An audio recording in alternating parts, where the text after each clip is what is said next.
So today I will be presenting the transition and the eighth chapter of the phenomenon of life, um, where Jonas gets into the practical uses of theory and also in general makes the transition into the philosophy of man, more broadly speaking.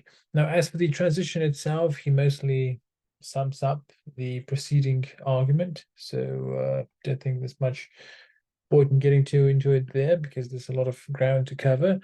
One particular bit that I really like when he starts talking about reflection in the transition is a very beautiful and fairly long quote, but I do hope I'll be forgiven for having it here. So, to quote, in reflection upon the self, the subject-object split, which began to appear in animal evolution, reaches its extreme form. It is extended into the center of feeling life, which is now divided against itself. Only over the immeasurable distance of being his own object can man have himself. But he does have himself, while no animal does. Supremely concerned with what he is, how he lives, what he makes out of himself, and viewing himself from the distance of his wishes, aspirations, and approvals, man and man alone is open to despair. The German word Verzweiflung somehow renders the connection of despair with the twofoldness, the division of the self that has come about with the transfer of the subject-object split to the realm of the subject itself, making it the quivering product of ever mediating relation instead of an immediate possession. Suicide, this unique privilege of man, shows the ultimate manner in which man can become the object of himself. It is in the gulf opened by this confrontation of oneself with oneself, and in the exercise of the relation which in some way or other always has to span the gulf, that the highest elations and deepest dejections of human experience have their place. As are the data of his external senses, so are the findings of his reflection the mere material for continuous synthesis and integration into a total image. This work goes on as long as man is alive as man. Quaestio mihi factus sum. A question have I become unto me. Religion, ethics, and metaphysics are attempts, never completed, to meet and answer the question within an interpretation of total reality. With the emergence of this possibility, history succeeds to evolution, and biology cede the field to a philosophy of man. Now, this I found a really absolutely beautiful quote. I think it sums up the main point that he introduces in the transition, the role of reflection, the folding up of itself, of the man's relation to the world, and essentially the further degree of mediation that this introduces. So, with that out of the way, we can get into the actual essay itself, practical uses of theory. Now, here, Jonas uses two examples to serve as kind of paradigmatic examples of two different ways of viewing theory and action, and well, much more than that. On the one hand, he uses a quote from St. Thomas Aquinas in his commentary on the soul, Aristotle's work, where he sums up Aristotle's view, essentially, and he talks about a clear-cut division between the practical sciences, which exist for something to be done, for some work to be done, that have their purpose essentially outside of themselves. And on the other hand, speculative sciences, which exist for their own sake and are therefore, of course, higher than the practical sciences. Now, in the modern era, the situation is very radically different. Here he uses a quote from Francis Bacon, where the true ends of knowledge are said to be for the benefit and use of life. So the point of knowledge is to improve man's lot, essentially, to do something good for man. There's no such thing as a kind of pure speculative theory that would be completely unrelated to the practical aspect of life. Here, in modernity, theory consists in a kind of catching nature at work. So here we have the rise of mechanics, which essentially characterizes the entire modern Weltanschauung. And here it's interesting to note that for both Aristotle and Bacon, the goal of knowledge is in a way the same. According to both of them, the goal of knowledge is happiness. But the way they conceive of this happiness and the relationship between knowledge and happiness is completely different. So in Aristotle, knowledge of highest things, theoria, is in itself happiness. It is the highest activity possible, and thus an expression of the highest in man, and hence identical with happiness. For Bacon, on the other hand, happiness is something that needs to be achieved through the knowledge of common things. So we don't have the knowledge of the highest things anymore. We only have knowledge of common things, of matter. And through a particular way of using this knowledge, we can get to happiness as a kind of result. Okay. And the relationship between theory and leisure, human flourishing in general, is again very distinct in modernity versus in the classical conception. Here's a very short quote. Among the benefits that knowledge grants through power over things is relief from toil. Leisure, then, but not the scientist's own, is here a fruit of knowledge. This is, of course, talking about the modern period. The classical pattern was the opposite. Leisure was a condition of theory, antecedently assured to make theory possible, not something to be achieved by its exertions.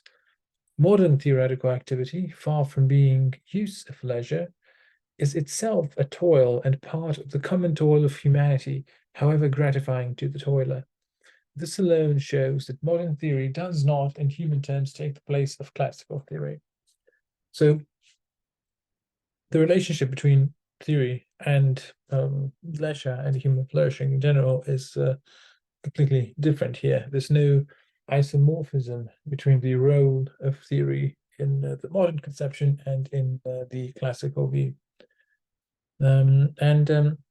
Here, looking at the issue of the benevolence of theory, because of course both conceptions are oriented towards happiness in some way or other, but there's an important difference in how the two views of theory can be benevolent, to put it that way. So, according to the classical conception, the reason theory is benevolent, the reason it is good, is that it is a contemplation of the good. So, the object of theory itself is the good.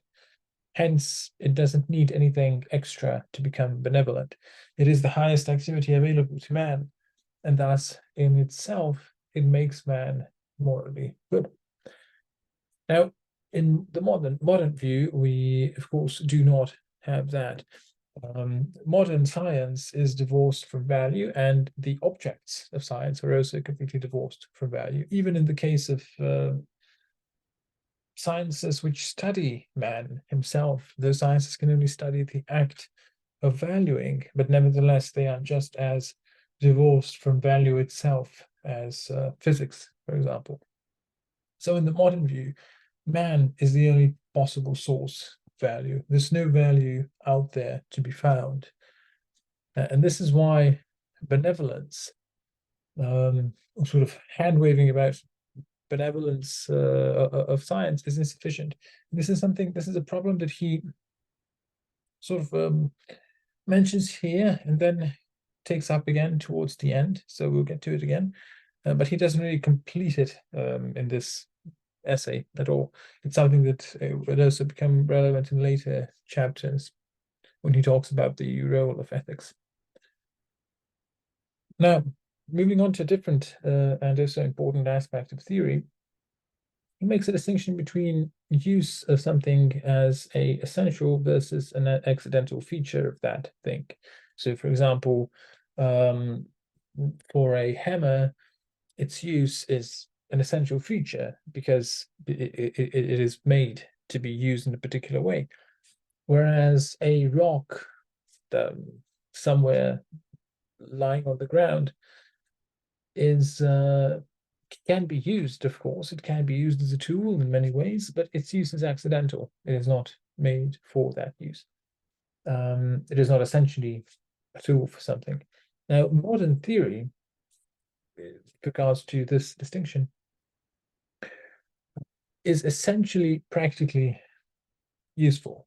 So its practical use is essential for it. Science is technological by nature. Technology is not some kind of a additional add-on to a kind of pure, pristine science, but rather science itself is technological, and we'll get to the ways in which that is the case very soon. But here, before we get to that, a quick distinction that Jonas introduces, namely between three different levels of knowledge. The first one, pure science, deals with categorical statements. So, for example, all entities of the type A are B. The second one is technological or applied science and deals with hypothetical statements. So, if entities X, Y, Z have the property A, then they will also have the property B. And finally, the third one deals with deliberations of practical judgment. So here we have particular judgments. For example, we have objects A, B, C, which sort of, but not completely fit the description of A, and hence we can do this and that, etc. Now, this realm of the particular cannot have a theory of its own. Here he also mentions Aristotle's point that there can be no science of politics and practical ethics, because the concrete particulars that make up those fields cannot be subsumed under the generalities of theory. Hence, as Jonas puts it, there is theory and the use of theory, but no theory of the use of theory, which is a point, of course, also related to the ethical aspect in terms of how science itself is used. Now, moving on to a yet different aspect of science that he mentions here. This is a very fascinating bit. He cites a quote from Heinrich Hertz, which is very, very difficult, very strange, very dense sentence. But Jonas's analysis of this is very, very fascinating. So first the quote: we form images or symbols of the external objects. The manner in which we form them is such that the logically necessary consequences of the images are invariably the images of the materially necessary consequences of the corresponding objects. It's quite a mouthful, this sentence, but no, what this means, the way that Jonas fleshes this out, the images or symbols that Hertz is talking about here aren't images of concrete objects. So they're not images of, I don't know, this particular metal disc, but rather they are symbols for the residual products of a speculative analysis of the given objects and their states and relations. So essentially, they are, to an extent general, they are images of the states and relations of objects, images which can be applied to any object of that sort. And hence, in this analysis, in this analytical method, there is a primary ontological reduction of nature, which precedes even mathematics. It is only with this ontological reduction which gives us these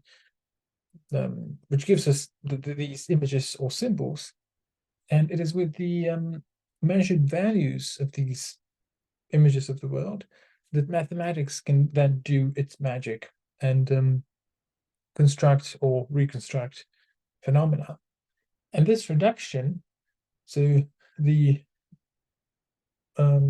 this approach, according to which we first of all get a kind of through a kind of analysis, we get a specific image of the states and relations of objects, and then we use mathematics on that material. This is the fundamental discovery of mechanical physics. This is here one parallel that will be very interesting is that of Husserl in the Crisis. I think it's in the I think it's the 9th paragraph where he talks about Galileo. Not sure if it's there, but somewhere fairly early on in the Crisis, Husserl makes a similar point, but we don't have time to dwell on that. Okay, so moving on to how this mathematical reconstruction works and what it means. Another short quote: "No longer something original in its own right, form is the current compromise among the basic actions of aggregate matter. The falling apple is not so much elevated to the rank of cosmic motion as the latter is brought down to the level of the falling apple. This establishes a new unity of the universe, but of a different complexion from the Greek one. The aristocracy of form is replaced by the democracy of matter." So here we have a fairly radical shift in the way that forms and wholes are understood. This kind of reductionism, whereby wholes are only sums, is not some kind of an accident, some kind of a unintended side effect of the modern view of knowledge and science, but rather it is an essential component of it. It is part and parcel of this understanding of science. And why? Well, because unlike substantial natures, unlike some kind of divinely ordained forms, these distributions of conditions, so matter in the modern sense of the word, these distributions of conditions can be constructed and mentally reconstructed. So understanding them is a kind of imaginary making or remaking of them. And that ties in to or rather is the deepest reason for the technological applicability of science.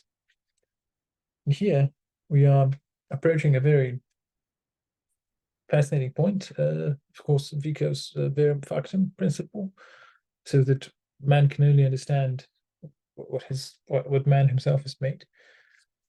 Jonas presents this with an interesting spin.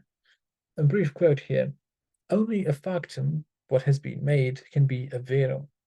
But in opposing this principle to Cartesian natural science, Vico overlooked the fact that if only has been made is widened to can be made, the principle applies to nature even better than to history, where in fact its validity is doubtful." So for those of you that have been with us when we were talking about Dupuy, the mechanization of the mind, this principle, of course, played a very important role there.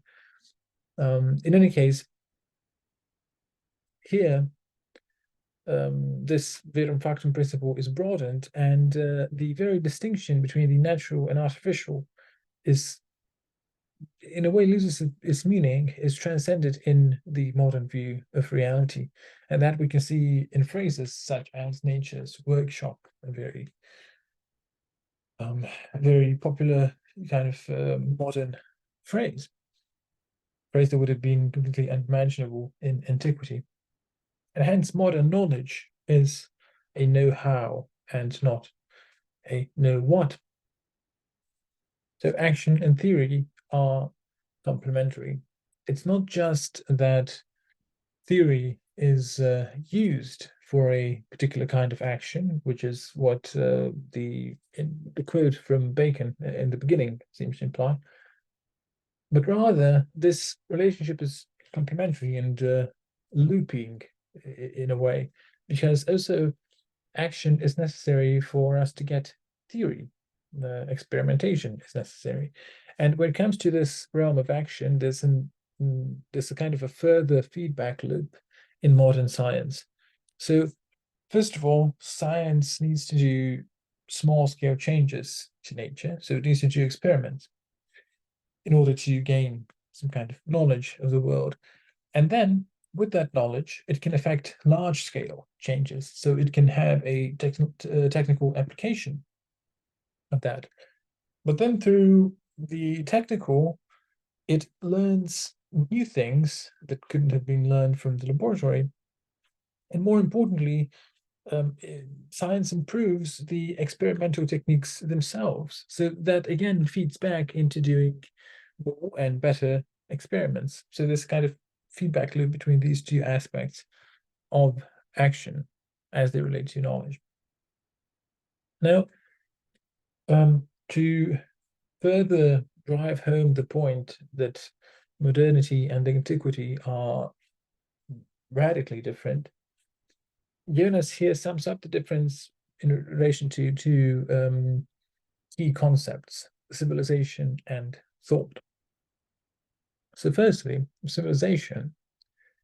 Aristotle and the Greeks in general, they weren't oblivious to necessity. They weren't oblivious to the fact that man needs certain material things in order to live. But in Aristotle's view, it is precisely the role of civilization to provide those things, and then man can start thinking about the good, about the highest things. Man can engage in speculation, in theoria. So these necessities of life were understood as finite, and once they were satisfied by civilization, then we can get theory. In modernity, this is drastically different. The needs of man become infinite, or at least become more obviously infinite, especially as technology itself creates new needs and new spheres of necessity for man. So the theory must remain in the service of needs, of necessities. As Jonas puts it, the greatest minds have to go back to the cave and constantly stay in the cave, working to better the lives of their fellow men. On the other hand, the concept of thought is also very different.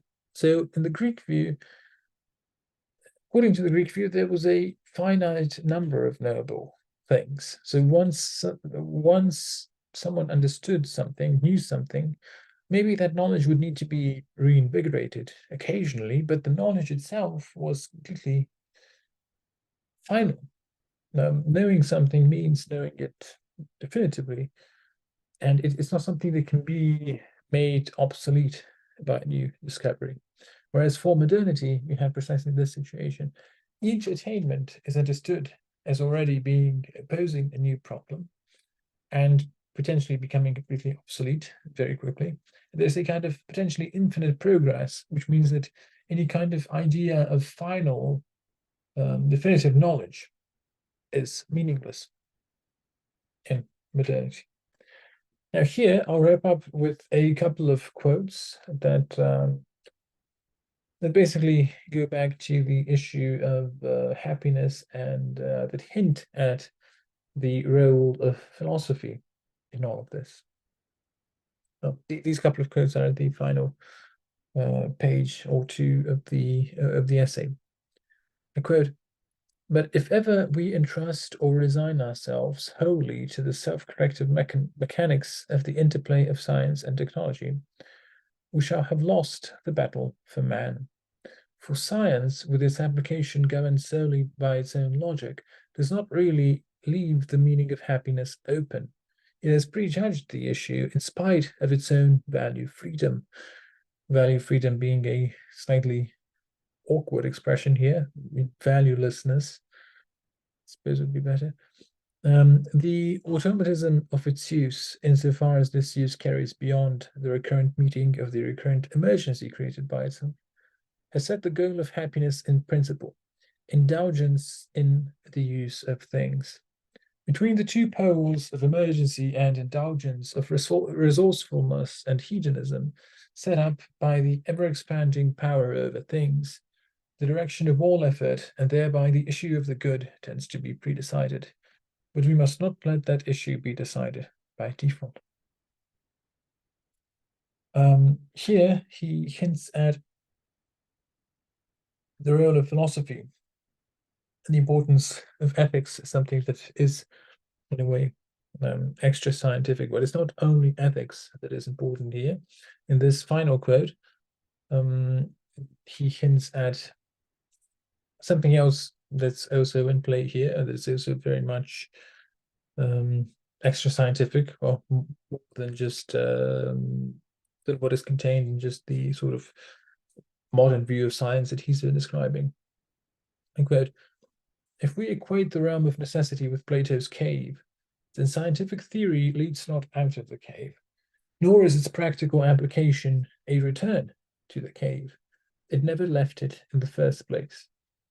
It is entirely of the cave, and therefore not theory at all in the Platonic sense. Yet its very possibility implies, and its actuality testifies to, a transcendence in man himself as the condition for it. The freedom beyond the necessities of the cave is manifest in the relation to truth, without which science could not be. This relation, a capacity, a commitment, a quest, in short, that which makes science humanly possible, is itself an extra scientific fact. As much, therefore, as science is of the cave by its objects and its uses, by its originating cause in the soul, it is not. There is still pure theory as dedication to the discovery of truth and as devotion to being the content of truth. Of that dedication, science is the modern form. So, with this, again, very, very beautiful quote, I'll wrap this up here and we can move on to the discussion.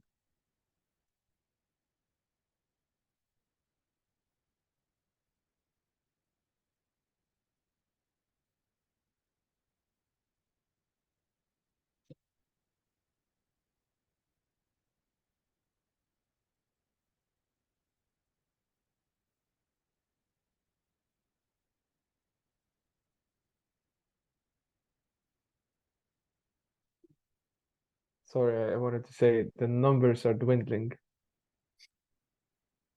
Definitely. A pity. A very nice chapter. So I don't know, how are we going to structure this? Any ideas?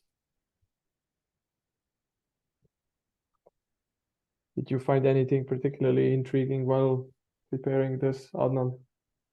I mean, I don't know if you were already here when I mentioned that, but the when he quotes Hertz and talks about the primary ontological reduction of nature, that bit is very dense, very difficult, but it's fairly fascinating. I'm still not completely sure that I understand the gist of what he's trying to say there.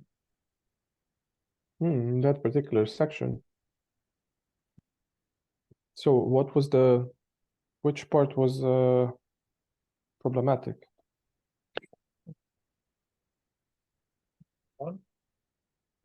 I mean, the quote itself is a bit tricky. It takes Oh yeah, the quote is a bit tricky, yes. a few readings, but then, I mean, I think I understand what he means here.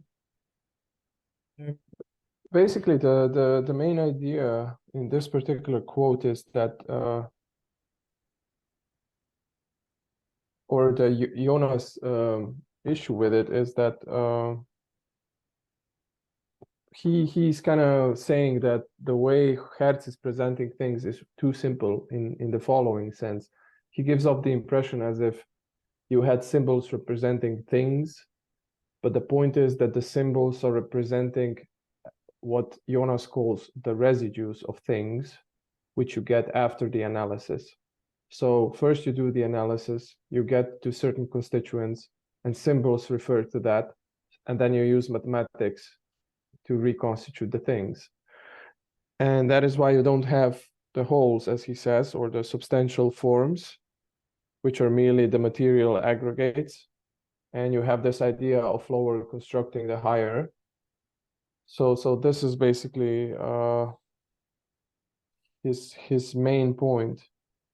And then this I came I logged in when you were talking about started talking about Vico and this conception. So here I don't know if this was still unclear or not, but basically then he says that this ontological reduction then kind of feeds into a very specific technical approach where you kind of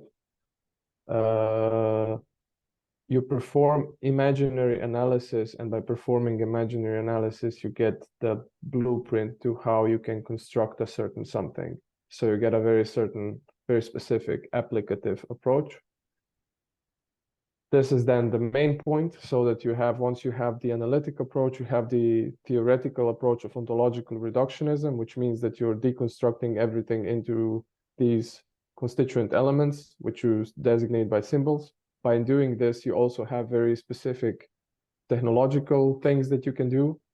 But then he further complexifies things. This is something that you said, where he says that it doesn't only go in one direction, it goes in other direction as well. So technology always kind of produces material for the further material for theory to be working on, and so on and so forth. So you have this back and forth. But the crucial point that he's trying to make is that theory is suffused with practice through and through, from both sides, so to speak. So it's literally, it's just practical. It's in action constantly. So yeah, and then the reason why he does it is because then in the next section he says that this kind of exhausts the conception of theory, but if you have this, you don't really have the question of ends. There's nothing that you have in this picture that will tell you anything about the proper ends or aims or goals or what have you. So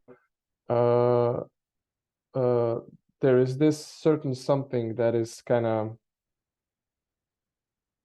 always eluding this particular approach, which is this is then what he refers to as transcendence at the end.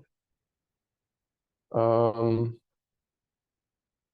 don't know, I found this particular chapter very interesting. Maybe this is a little bit of a biased thing now as a professor of epistemology. This was a very delightful read to me, because what he does is he really undergirds, in my opinion, some very interesting backgrounds and foundations, roots of certain type of knowledge that has become kind of established,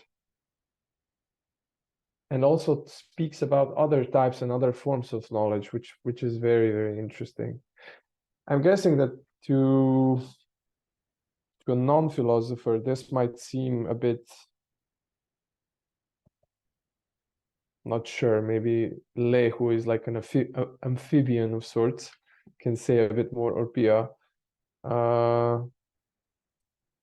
Maybe it can come across as dry, but with me, I still have that impression that I already voiced on several occasions, that the farther into the book I am, the more fascinating it is to me. I really am enjoying this book. So it's such a strange thing that it doesn't seem to really that it isn't able to garner that much enthusiasm and interest. I think that people were even more persistent with Plessner. It was like way more dense and convoluted. But yeah, anyway. Yeah.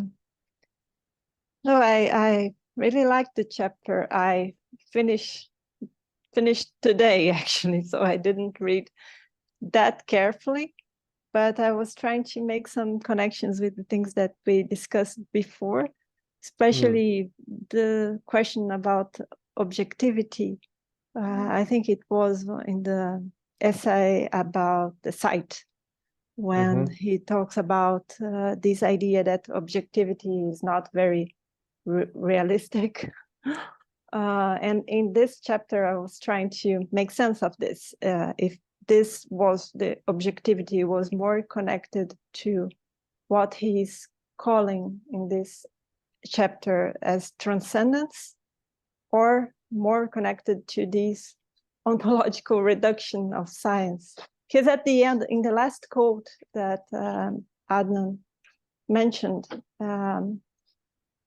apparently he tries to point that science, modern science, still preserves some connection with the truth and the being, and there's something extra scientific feeding science, even in this form a bit altered theory. So I was trying to make some connections with this idea of objectivity, because reading the chapter, I had the impression that maybe this objectivity that is not very realistic was related to this transcendence and not necessarily to science in this modern form. But wasn't it like in the previous chapter that the real was this directly given, and then what was related to truth and objectivity was precisely this capacity to negate and to kind of withdraw and to look from different perspectives, if I understood that correctly.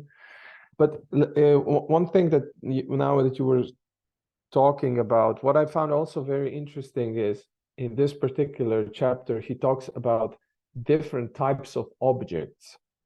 So that if you have a different type of understanding, you also have different types of different type of understanding, different type of knowledge. You also have different types of objects.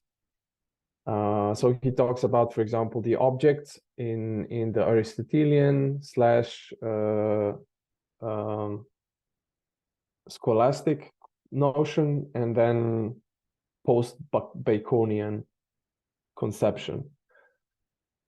What I found interesting in this regard is often, for example, in contemporary debates, let's use the milieu that we're all familiar with and that I'm trying to distance myself from, in activism. So usually, you know, when things get bashed, there's talk of objectivism, yeah, or objectivity or what have you, cool. But this chapter raises another possibility, one that I also was kind of mentioning at some other point, that, for example, you don't necessarily have to bash intellect or mind. You can bash the narrow conception of it in a specific tradition that has developed. And maybe the same could be said for objects or objectivity as such. So, because if you have a narrow conception or a very specific conception of intellection, then you have a very narrow specific of, say, theory and knowing, and you will have a very narrow and very specific conception of what counts as a legitimate object. So you might be bashing objectivity, but a very narrow conception of objectivity, which doesn't really necessarily require you to go down that route and, you know, just say, okay, then have the objects. One can fight for the objects validly, maybe, by trying to develop further this route that Jonas is pointing at, that you have a different type of theory. There's still a pure theory, he says, and he's kind of hinting at that there is a possibility of having a theory of the normative, theory of the truth, and maybe this is something that should be pursued instead of just, I don't know, ending up giving up on all of this. I don't know. That's the kind of impression is similar in the sense that this is definitely one aspect where I see something in Jonas that's fairly similar to Merleau-Ponty's approach. So, you know, in this case, not criticizing the notion of objectivity as such, but rather in particular understanding of it. Even though, of course, it's far from self-evident. That's, you know, it's not the only reading of Merleau-Ponty, definitely. But another thing I'd also say is that, yeah, um, as I've been going through the book, it has been getting more and more fascinating, definitely. So the bits after the transition are for me, because I read through all of it, and the bits after the transition are maybe the most fascinating.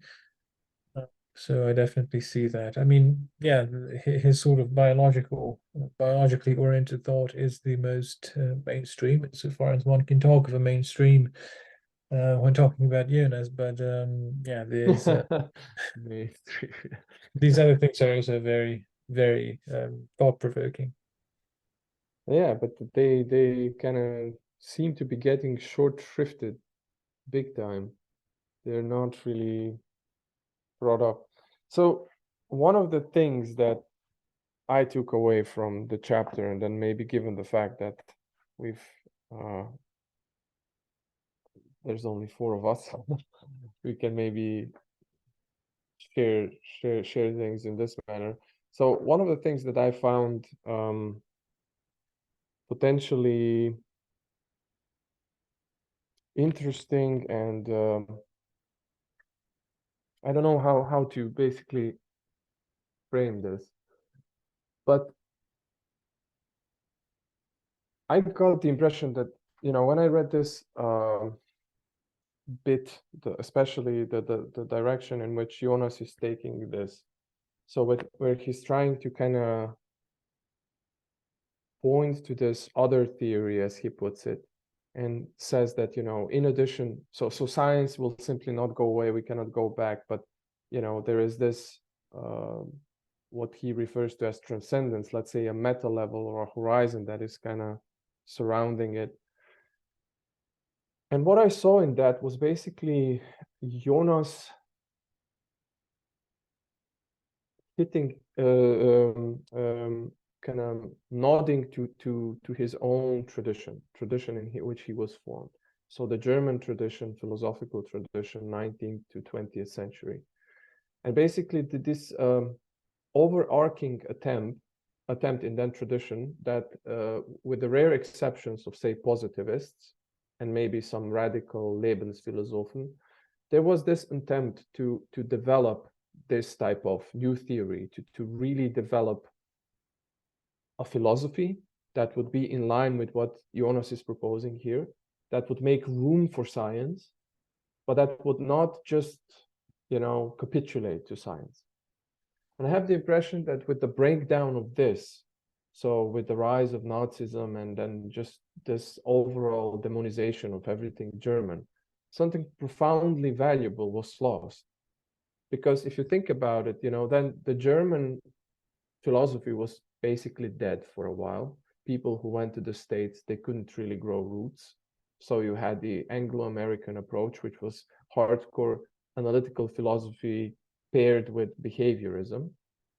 In France, something similar happened. So up to, say, 30s, 40s, I had the impression that there was like this powerful tug of war between traditions that were still trying to do something like that, and then they just lost to what became this post-structuralist movement, which in a very different way from the Anglo-American counterparts ended up also in a very profoundly anti-humanist position, which had absolutely no room for anything of this sort. And to me, you know, going back to this, it's almost like going through rubble and finding these interesting gems and interesting bits and pieces that, you know, kind of hint at what was lost and what could be potentially regained, or that could be used to restructure something novel. Because one of the things that, you know, I also got from this is that talking about all this action, processuality and whatnot, I have the impression that at this point, this is overshooting the mark big time. It's one thing to say, look, there's an issue with this static conception of reality. But at the same time, if you then just demolish and just dissipate everything into some sort of for example, Deleuze is a good example because he's very telling, because he's taking this to such extreme. And I think that he's also very telling because he shows clearly, this ultimately, where does this lead? What are you, what is it that you're getting out of this? The other day I had the talk with James from Hermetics, and this is precisely what he said about, his engagement with Deleuze. He was fascinated at the beginning. At one point you just say, what is this? Where am I? Where is this leading? What is this? And of course there's a lot of content there and a lot of valuable stuff, but ultimately, looking at things that are happening now, looking at the state of philosophy, looking at the socio-cultural political sphere, I see profound reflections of this overshoot. And it's just bad. It's literally bad. So in this regard, I find Jonas to be of value in this regard. He's kind of providing certain pointers, very, very mute pointers, admittedly. But this is how, what I took from this particular chapter, that what he mentions here is like, he's kind of trying to point to these neurological points in the scientific worldview and scientific conception of knowledge, and something that's become so entrenched that you don't even reflect upon it, and showing these little cracks that point to a certain something that is often implicitly presupposed but not really fully articulated. And these cracks, I think, he does it very, very well. He's very good at this, and in identifying them, articulating them. And now something needs to be done with that, just yeah, I think that this is one of there's so much hubris currently and so much noise, and it's just important to get kind of out of that hubris and really, really find potential interlocutors who could be useful for a project of this type, and then just really do the work. So that in this regard, this chapter was extremely it was extremely rich, not in the cliche way that is often used in conferences with everything is rich, regardless of how boring a talk is. Thank you for this rich talk. But this was truly rich in that regard, in the proper sense of the term. I would say that regarding the point you made about contemporary philosophy, I mean, this is a difference between, let's call that kind of approach to philosophy, I don't know, let's call it deconstructive in a very broad sense of the term. There's a huge difference between a kind of deconstructionist current on the fringes of academia that's sort of, pointing out certain ways that I don't know, the current Weltanschauung is a bit too sure of itself. There's a difference between that and then having that become the monopoly. Like, it's in a way it's hard for it to be a monopoly, but somehow it miraculously manages to do that.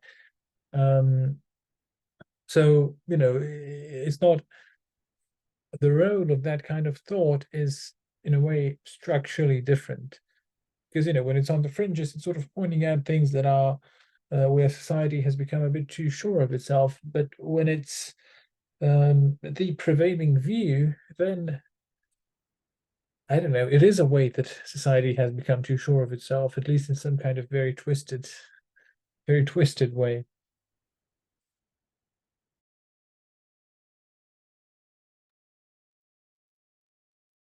Yeah, that's a good point. I would just maybe briefly add with regards to this a concrete example. So Derrida, for instance, yeah.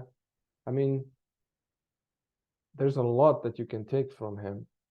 Some of the things that, you know, he develops are, and I couldn't imagine myself saying this when I was a student, but now I can, you know, they're quite brilliant. There's a lot of this Frenchy stuff added to the mix, you know, which could easily have been removed and nothing would be lost. But even with this, with all the posing and everything, one cannot deny that, you know, that this was something that was of value. And the same is true, I would say, for Deleuze. They managed to articulate something, they managed to capture a certain, let's say, movement or a trend, a certain certain polarity that was present in the air, and truly actualize it in something. And the very fact, you know, that they can still be read and that they resonate and that they mean something speaks of this. It's a testament of this. There, yeah, because, you know, a lot of people have written a lot of stuff and it's lost. Some of it probably unfairly, but a lot of it was just, you know, average rubble as is being produced now, and nobody wants to admit that it is. But 90% of it probably is. Probably most of the stuff that I'm producing is like that. So, you know, I'm not just trying to bash on others. But like you said, you know, there's definitely place for that. But if you get, for example, someone like Plato becoming trivial and mundane and trivialized, it's bad. But if you get someone like Deleuze or Derrida trivialized, it's not just bad, it's just bollocks. And this is what we have to deal with now, bollocks. This is the problem, you know? You have people who have probably read just selected few chapters from Foucault, Deleuze, Derrida, maybe, I don't know who they read. And you don't even have the impression that this is like a good understanding of any of these thinkers. Because if it were, you know, the inane thing would not be, would not see the light of the day. But this is what's happening. So, yeah. But it's then very easy to just slip into just, I don't know, utter nihilism. It's way more difficult to then kind of try to see these cracks that could lead to something potentially valuable. And I think that this is one of them. You know, I'm not saying that this is necessarily the only one, but definitely I think that there's wealth to be explored there. Yeah, and then there's an additional thing that maybe it's later we can get to, but this, I find it, I don't know how to properly articulate this, but so, you know, with the rise of Nazism, something very pernicious came to be. And then it was overthrown, and this was good, unequivocally good. However, this overthrow was done in a way where a lot of secondary motivations were satisfied as well. So, you know, I don't think that many of the American philosophers particularly protested that the whole German philosophical scene was kind of covered under the rubble.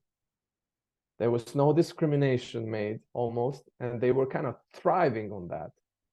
So this particular moment, you know, I'm not saying that it was necessarily done intentionally or out of malice or nothing, but it was just like this pragmaticality of the events that transcend us and the consequences that this can have. Because the German tradition at that point, it was an extreme, this is something that we all know here, we've been actively exploring it. It was tremendously rich. You know, it had a lot to give and it was developing interesting stuff. But then there was just this fear that anything that was kind of properly German somehow directly leads to what happened. And nobody wants to mess with that. Yeah. You don't know. I think that this is the parallel I used. You don't know where the virus is hiding, so you don't mess with the rubble. You know, you're not going to kind of look for things because the virus might be there. I don't want to cause another pandemic, so not going there. But it's just unfeasible. It cannot be done. So yeah.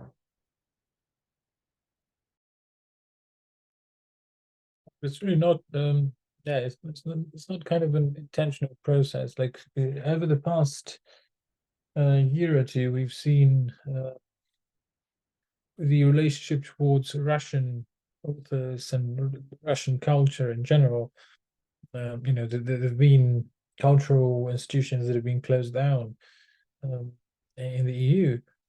So, and you know, just if you say that you're, I don't know, working on some kind of a Russian author, there's a bit of a, you know, it has a kind of additional ring to it that it didn't have before. And this is, of course, you know, nothing comparable to World War II. And it's not some kind of an intentional conspiracy by people to suppress Russian culture, but it's just there's sort of a climate in which you don't want, you know, in which that has some connotations that most people want to avoid. So even things that have absolutely nothing to do with, you know, the war and everything are in a way suppressed. So I can only imagine what it would have been like in the second half of the 1940s and the 1950s and in those years.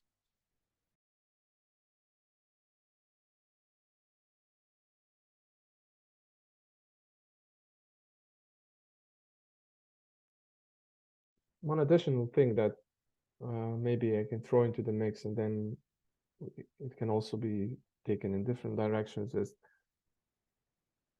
I really like this comparative approach that Jonas kind of undertakes here between the ancient conception of theory and then the modern conception of theory.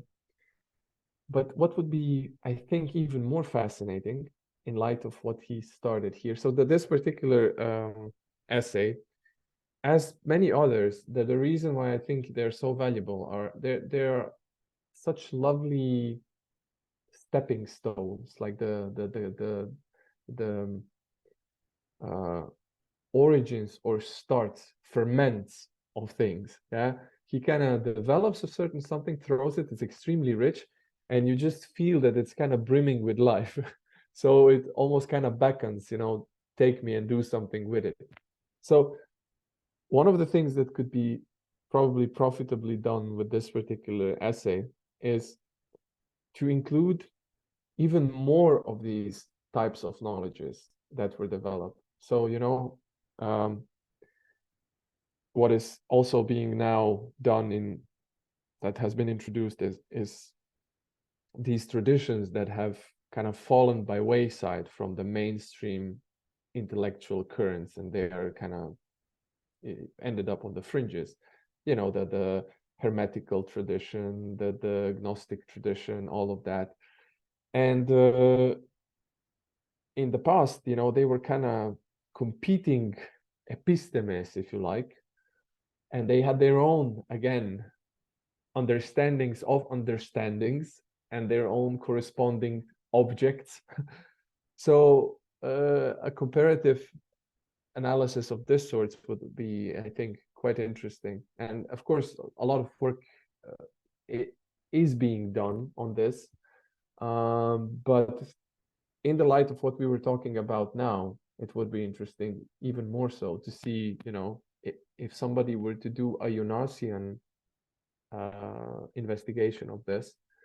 I think that then the different spins would be even more interesting, and also the contrast of the scientific knowledge that then became prevalent and how it differs from others would be even more prominent. But what is even more interesting potentially is maybe another crack could be found if you use these other traditions as contrast foils, because he gets to the crack in the scientific edifice by contrasting it constantly to the ancient understanding of understanding. And even though he says we can't go back, but when he uses it as a contrast foil, he shows this presupposition on behalf of science, or pre-understanding that is already brought into this particular conception of scientific knowing. So if you had another contrast foil, maybe something could be added to this. So yeah, this is also something that crossed my mind.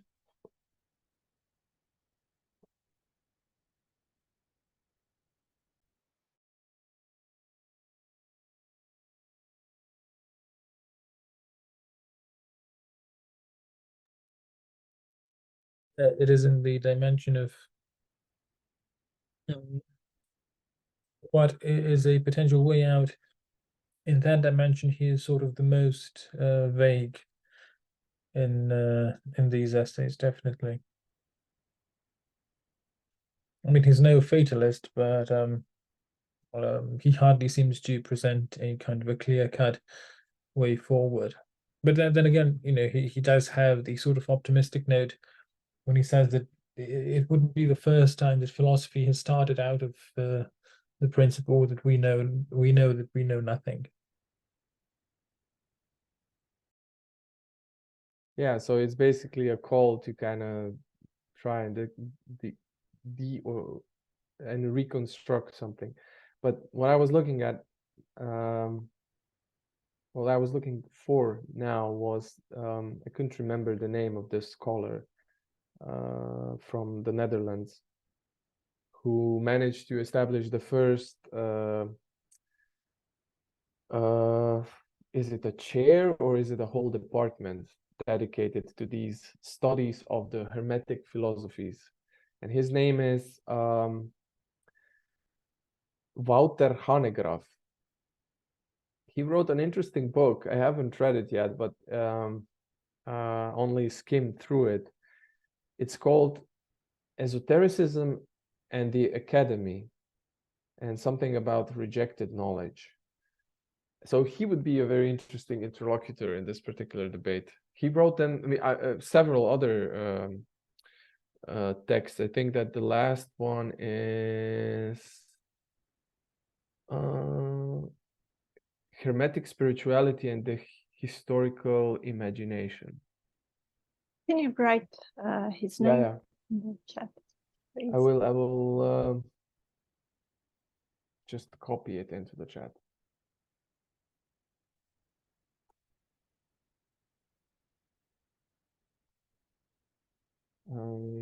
And also maybe a link to that particular book that I found very interesting. So yeah, this idea, it's also explored in the podcast that both of me and Adnan were quite enjoying. I'm not sure whether I haven't been particularly, I haven't been following it lately, but Schwepp, The Secret History of Western Esotericism podcast. Yeah. So similar topics and similar approach. Okay, any other angles on this particular chapter, maybe?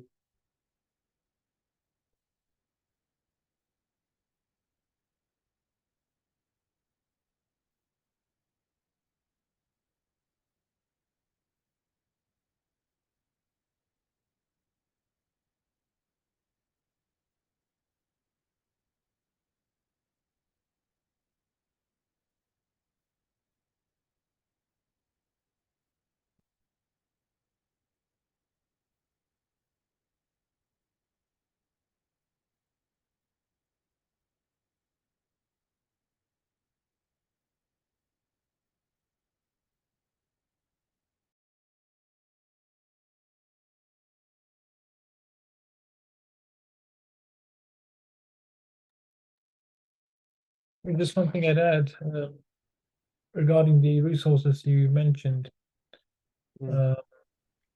If anyone wants to check out that podcast, the Shrep, I'll send a link in the chat, and also just keep in mind that it goes, it proceeds historically, chronologically, roughly. So it's very detailed about that.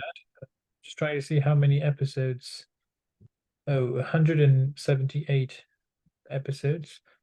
And now he got to early Western Christian Platonism. So, as you might suppose, that's pretty detailed to have, 178 episodes up to basically the 3rd, 4th century AD. But if anyone's interested, the first, I don't know, dozen or so episodes are more methodological. So, what we mean by the terms such as esotericism, mysticism, etc., and basically overall some methodological considerations for the terminology there. But then also he has some, I think, initial episodes that provide good overviews of those topics. So if anyone's interested, I do suggest you look at the first page of the podcast. Yeah, and also what's really good about it is that the way he approaches it is a really good mixture. He really managed to find like a good equilibrium between taking a scholarly stance on the topic, like he's very, very knowledgeable about the topic and he knows his literature and everything, but also of someone who's kind of who is appreciative of this. You can see that, this is something that tickles his fancy. So he is interested in these topics, and he's not being just scholar. So he is willing to also open himself up to this as a potential world in which you can live. But he's not overdoing it. In fact, he's always erring on the side of caution. But you see that he has this kind of a little bit of a bad boy attitude with his hints, especially towards the end of the episodes. So it's quite nicely done. One thing that I also found interesting, and I wanted to, it's a small thing, but I found it somehow fascinating, maybe from a more philosophically geekish perspective, is that in section 4, when he talks about uses, and which is the most, one could say, analytical section, where he really provides like all the classifications that are the most important. So he makes the distinction between knowledge about the desirability of ends and the feasibility of means. This is the main distinction. Then he says, we're not going to talk about the desirability of ends. We're going to get this later, and focuses only on the feasibility of the means. And he talks about different layers of this feasibility of means. So you have the layer of basic principles, the layer of causal patterns, and then concrete situations. And what I found interesting is the following. So you have this structure, and science mostly focuses on this, the feasibility of means, and it never leaves the cave, as he puts it. So the interesting thing that I found is that on the meta level, it is not able to be self-sufficient. This is the question of the means. We talked about this. But also on the most concrete level, it is not self-sufficient. So he says that you cannot really have science of concrete situations. So this third lowest level is not really properly, there's no science for it. So you have, for the highest level, you have theoretical science, then you have applicative science or technological science. But at the lowest level, he says this is something that is related to decision and is based on judgment. And there is no science of judgment. This I also found like right on, these are the types of distinctions I need. Someone who has this kind of background and said, no, you cannot have science of judgment. And then he goes into the Kantian kind of explanation. And then he says the propositions on the first level, on the level of science proper, of theoretical science, are categorical. The propositions on the second level of the applied science, hypothetical. And then the last one are problematical. And what I found interesting is that you have this lack of self-sufficiency of science, both on the highest and the lowest. So both from above and below, it is unable to provide its own ground. On the level of aims or ends, it cannot be done. On the level of application, it cannot be done. So this is extremely interesting. So, you know, in many different ways. Are these two precisely kind of pointing to a similar thing? In a certain sense, I would say yes, because in both domains, it is a question of norms. So normativity enters the picture.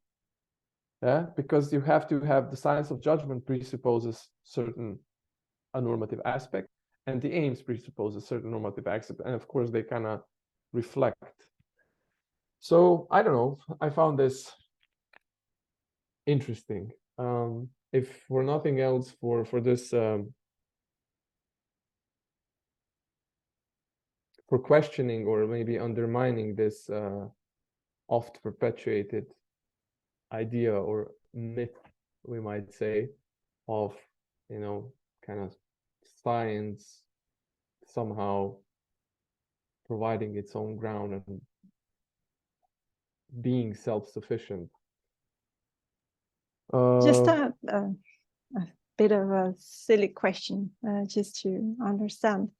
In this lower level of the concrete decisions, mm-hmm. Is he saying that there's no science in the sense of modern science, or there's no theory? Because at some point he says also that there's no theory about the use of theories, I guess, or something like that. Yeah, I think that basically, yeah, well, if you don't have, let's say, theory, you don't have science proper in this regard. So it is, there's no science, there's no theory of this fundamental level. Yeah. Mm-hmm. So in this regard, it does say something like, I'm trying to think, but is this here? I can't remember. This theory of theory, not having theory. Yeah, it is at the end of the fourth section. Page 199. There is theory and use of theory, but no theory of the use of theory. Yeah. So yeah, so it's not, there's no theory of theory, but there's no theory of the use of theory. Mm-hmm.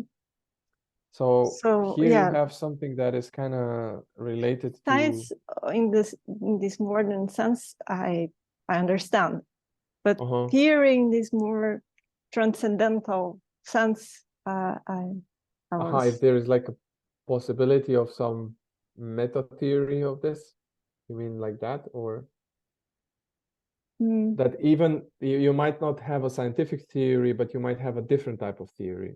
Is this what you're aiming at? Yeah. That was my question. If for Jonas, I don't know. It would be possible to talk about the theory. I don't know. He doesn't. This is what he does not provide. He does not give us these answers. So I don't know. Maybe the way he depicts the question of desirability of ends, I think that this ties in also to this question, right? How you're going to use a certain theory, because you're going to know how to use a certain theory only if you know what the heck you're using it for. So the bottom and the top are basically closely intertwined. Okay, yeah, maybe in the same way there are different types of objects, there are different types of theories too. Yeah. So there is the theory that is more connected to scientific theory, but I was wondering if there is this more classical type of theory more connected to a transcendence, and then there we would have access to values and a teleology. If I understand him correctly, then yes, he's kind of trying to say this. But this would probably, problem is that this would literally require a different understanding of understanding. Yeah, different understanding of intellectus, of mind. And for instance, we have talked about this already on several occasions. When you read, say, about Plotinus now, and when he's talking about dia, noia, and nous, and all of that, there is a very strong tendency to try to somehow understand this through the concepts that have become familiar now, right? So it's really difficult to kind of to grasp them. But the fact of the matter is that they are understood quite differently. So I don't know. This is and the problem is that, you know, if you adopt what he's kind of depicting here, the Baconian view, say, or the modern/modernist view, this modern or /modernist view will not give legitimacy to this other conception. This is the biggest problem. How do you find a way that would be able to integrate it in a way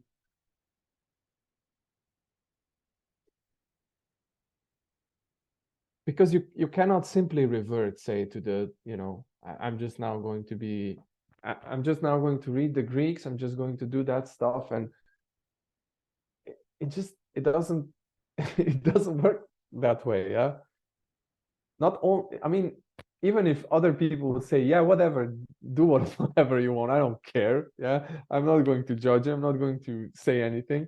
You yourself, I'm not sure that you would be able to do it once you've been through this.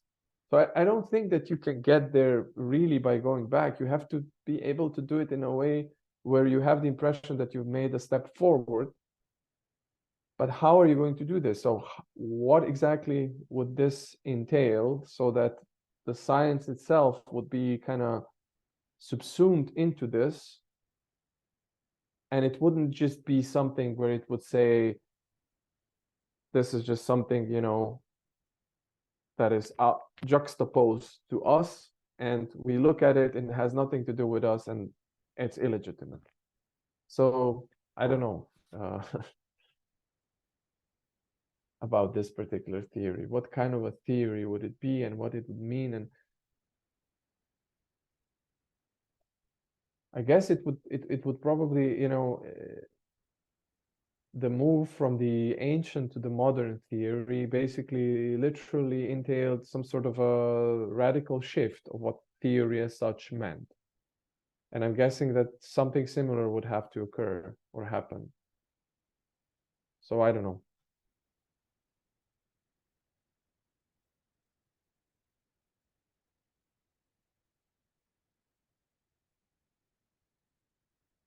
I have a hint that somehow technology enters this question. I don't know how. We would need someone like James from Hermetics or someone who would just throw a little bit of that into the mix.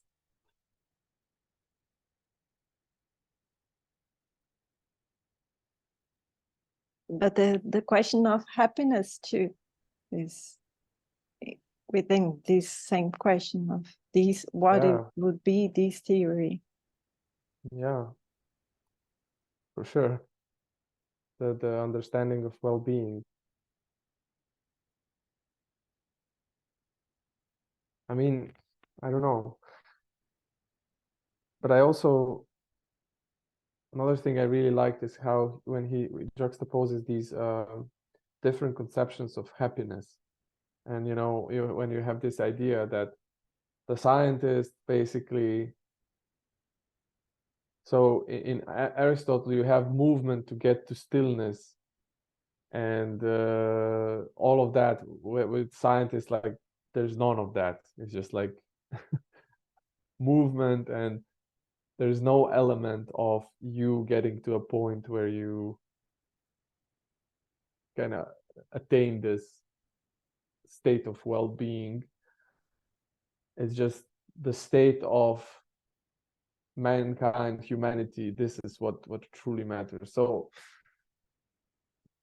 some really, really good distinctions. I like these types of texts because the way they know how to articulate certain crucial points, it's easier for you to also think about certain things. Because often you have these hunches about a certain something, yet you fail to really spell out what is it that's bugging you. These are tools that can help you with that. So Adnan, by the way, so to throw in a little bit of a critical glove into this. So one of the things, one of the beefs that I have with perennialists is, I think that they have too much of this idea of somehow reverting to the old metaphysics. And I just don't think that, I think they are being naive about this. I think they are being overtly naive about this. It cannot, I mean, you can maybe form a little group or something, you know, there's always room for that, but it's not really going to acquire the level of the predominant horizon in which you live. And I don't really have the impression that they've managed to develop something that would really speak to the times on a more massive level. So if you manage to do what you plan to do in the PhD, that will be quite a feat, quite an achievement, to be honest. Yeah, I mean, I don't think that, for the most part, they don't really try to speak to the times. You know, they actively avoid speaking to the times.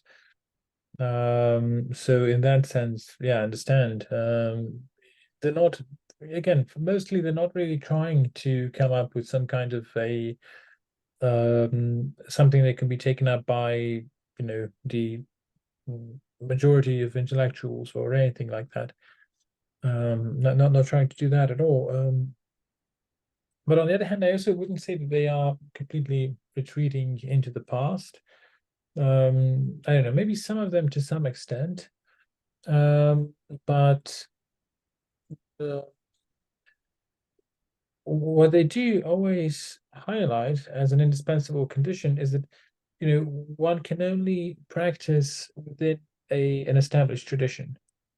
So, you know, there's no coming up with new age spiritual royal roads to enlightenment or anything like that. And I think that's a very important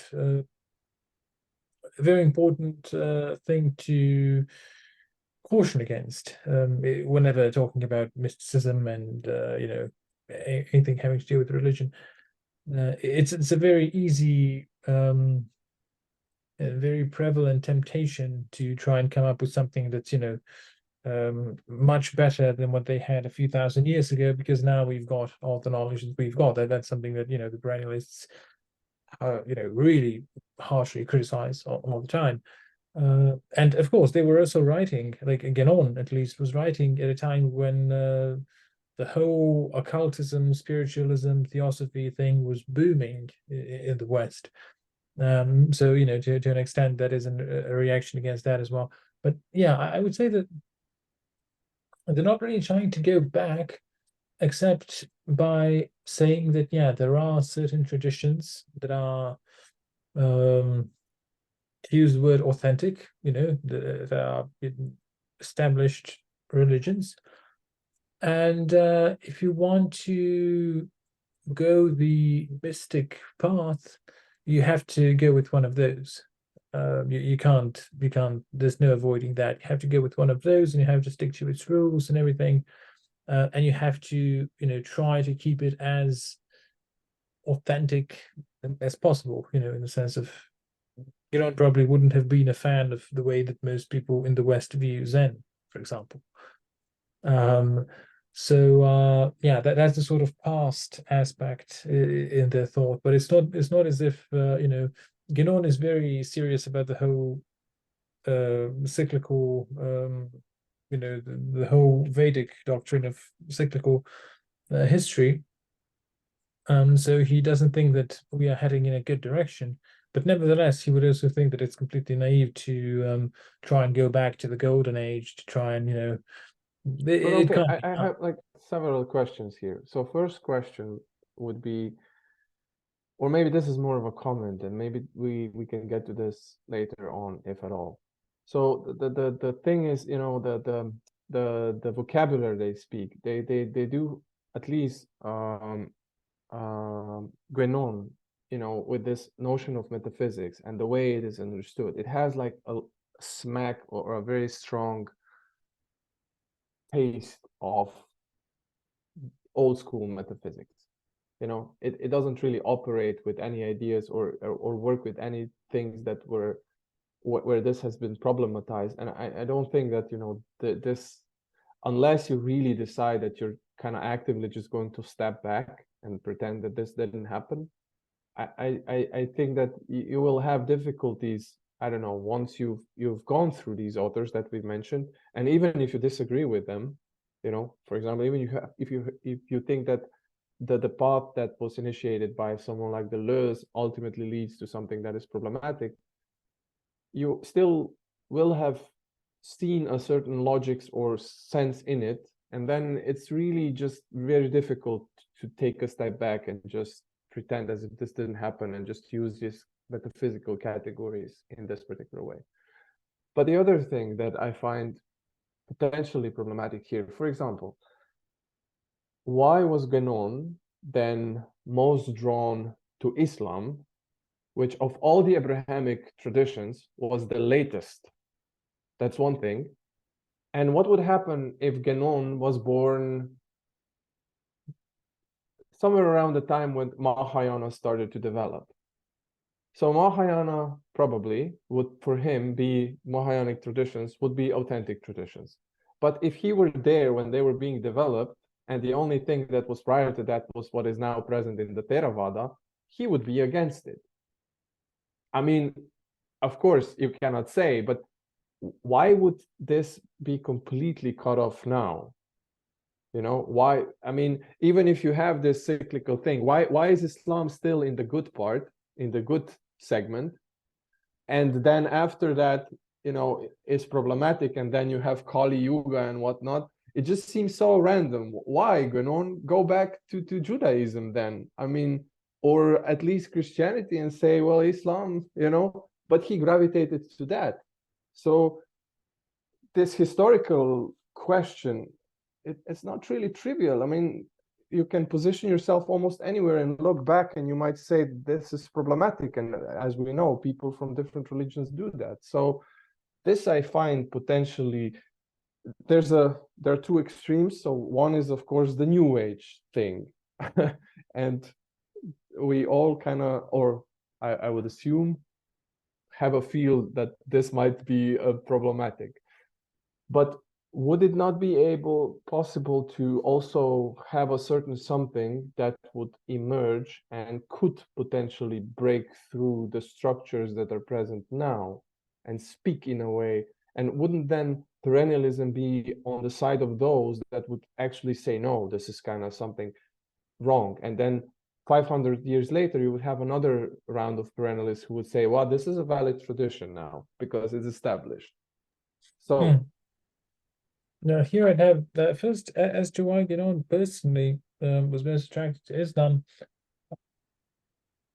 He doesn't really talk that much about it, but he says that sort of the main reason was simply the contingencies that in the West, the sort of moral decay of modernity has reached its furthest most extreme in a way. But he does in something like, I think, in Crisis of the Modern World, he talks about, when he talks about the West, he says that even though the West is pretty far gone in that sense, he doesn't think that some kind of an Eastern religion, such as Islam, can be the solution for the West. He sees these sort of the defining, how to put it, the lifeblood, or rather what's left of the lifeblood of tradition in the West, in Christianity. And he's not the biggest fan of Protestantism. No one should be too surprised by that. But when he talks about Christianity, Roman Catholicism, and which one does he side with more? Yeah, Catholicism mostly. He doesn't really talk that much about Orthodoxy. I don't know why.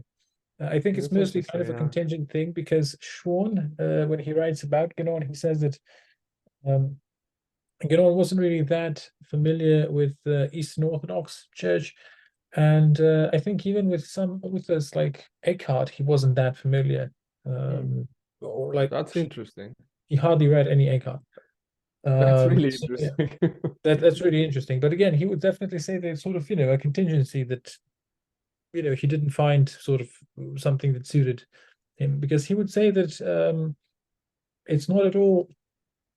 It's not a requirement that a person follow the same tradition as the culture the person was born into. And following a different one can be a matter of purely contingent personal reasons that has nothing to do with the traditions themselves. And moving on to the second question, I would say that like when Mahayana appeared, Mahayana didn't appear the way that like it didn't appear with some kind of Aleister Crowley-like figure just going like, this is all wrong, let's just let's do something that's super weird.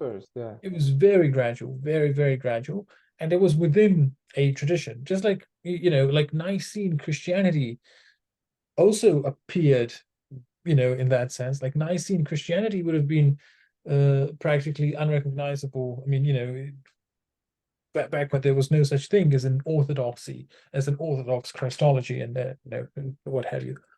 So in that way, you can see that sort of as one way the tradition sort of gradually crystallizes into something. You don't have to see it as a radically new break. And again, but you do have breaks. So, yeah, of course there are. Of course there are breaks, but I don't know. They don't really talk about the. I don't think Guénon himself talks about the Abrahamic traditions as a whole that much, because in a way, like even in so for Adnan, for example, a question, Mormons, are they a authentic thing or not? I have no idea, but I would assume that they would not be too much of I would assume that Guénon wouldn't be too much of a fan. But why? I mean, they in a certain sense, they've kind of have a certain someone who established something that literally has people walking on the streets of Ljubljana and in Kolkata with all of them looking the same with their nice little badges and everything, and in twos, and politely asking you if you would like to talk about the meaning of life or the beginning of the world or Christ. I know. I don't know, like Guénon overall isn't the best author to go to for historical matters and stuff that's like very contemporary in its content. Guénon is fascinating when he's writing about, I don't know, Vedic traditions. I mean, even though he himself and Schwann, both of them practiced Sufism, but both of them wrote mostly, especially Ginon, mostly on the Vedic traditions. This is also interesting. But it's sort of they wrote on a lot of stuff, especially Sean. He wrote a bit more on Islam than Ginon, but yeah. And then of course there are others like Houston Smith who are not who didn't go the route of Sufism, who practiced other religious traditions. But one thing I think there would be, of course, nothing completely, even in Ginon's view, and this is Ginon is very much an outlier and very much radical in that sense. I think even in Ginon's view, there would be nothing, there would make it completely 100% impossible for something to appear now. It's just that, given the odds and given the fact that there are existing, traditions, chances are it's not going to be an improvement. Especially back then, again, keeping in mind the context, occultism, protoplasm being a huge thing people are talking about, and all those sorts of weird occultist things.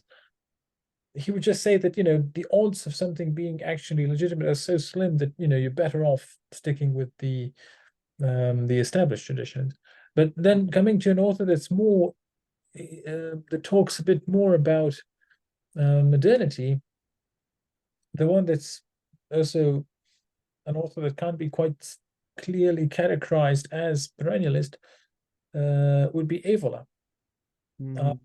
I've just started reading Ride the Tiger now, so that's basically his take on how to live and how to deal, what to do in modernity.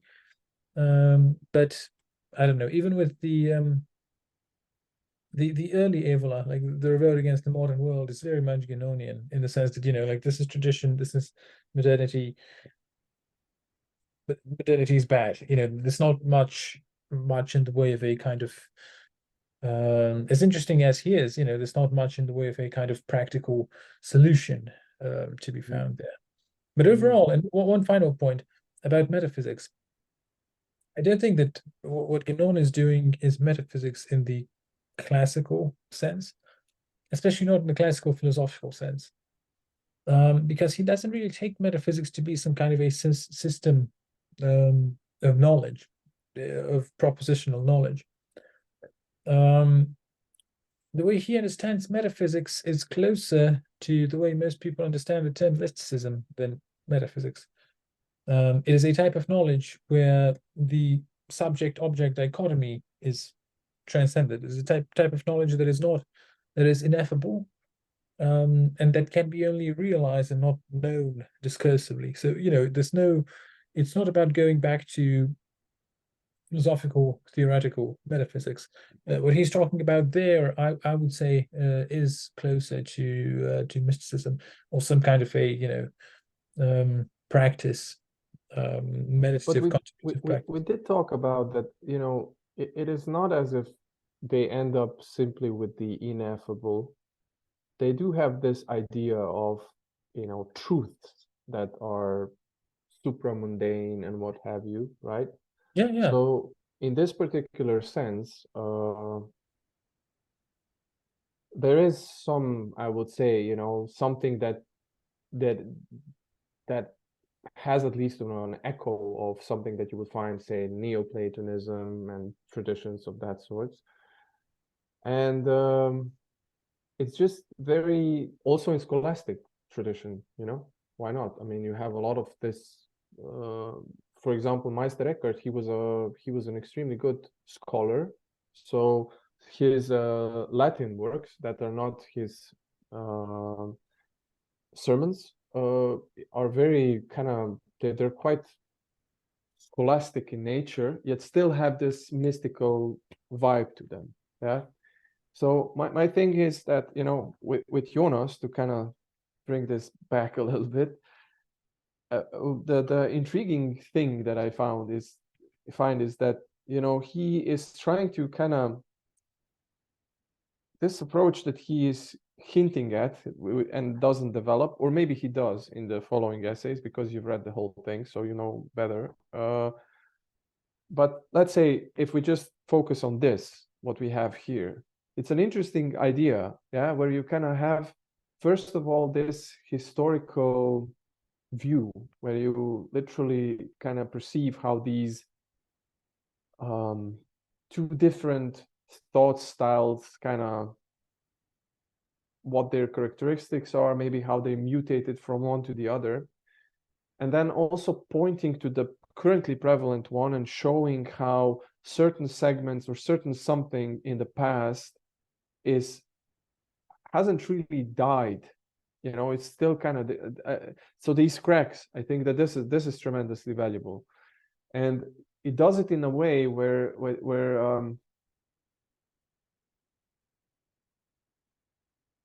it flows more organically or in tune with the rhythms of the times you were born in, and you can end up in a position that is very different in many ways, but it doesn't necessarily require you to really do what they are trying to do or trying to convince you to do with this holding on to I'm appreciative to the sentiment in certain ways, but I don't know, there is a certain ahistoricality and decontextual approach, regardless of this exoteric thing, or maybe precisely because of it, that is just, it is too artificial to me to really get particularly excited about. You know, I think that the exoteric is more closely related than they are trying to make it to be. I think that the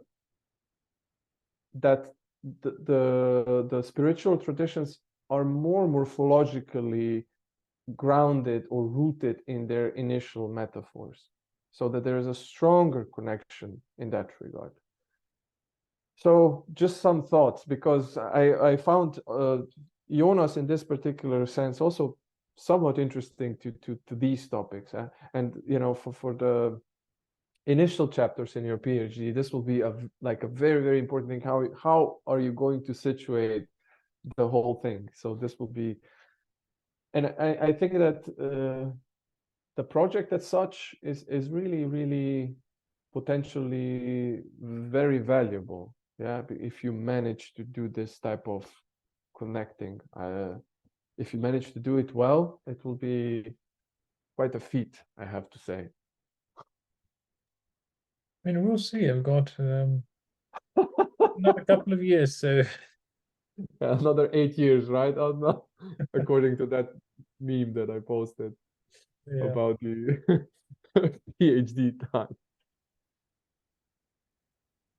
So yeah, okay, we've taken this into a very specific direction. And maybe any last things before we wrap this up?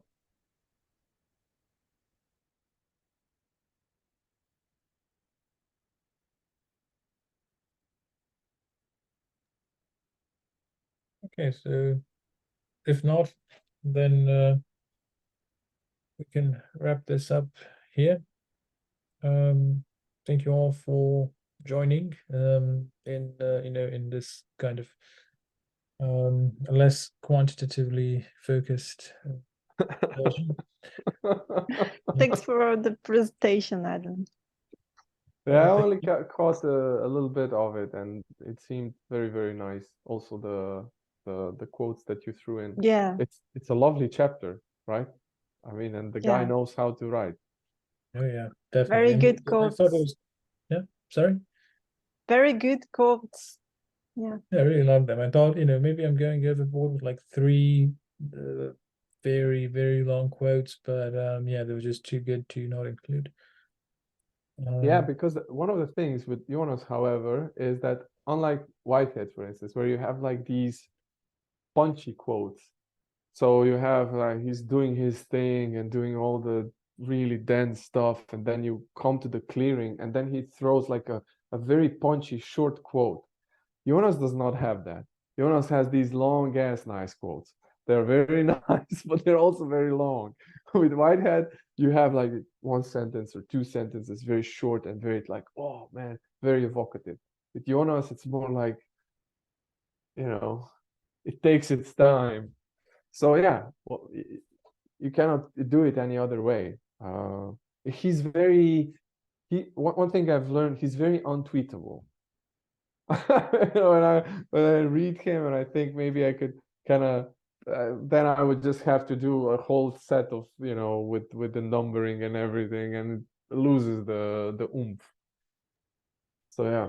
There's only like maybe one or two places in the whole book that I found Yeah. it sort of, you know, short and sweet. I think that this one has one. Let me just, I marked it, one that is, where is it?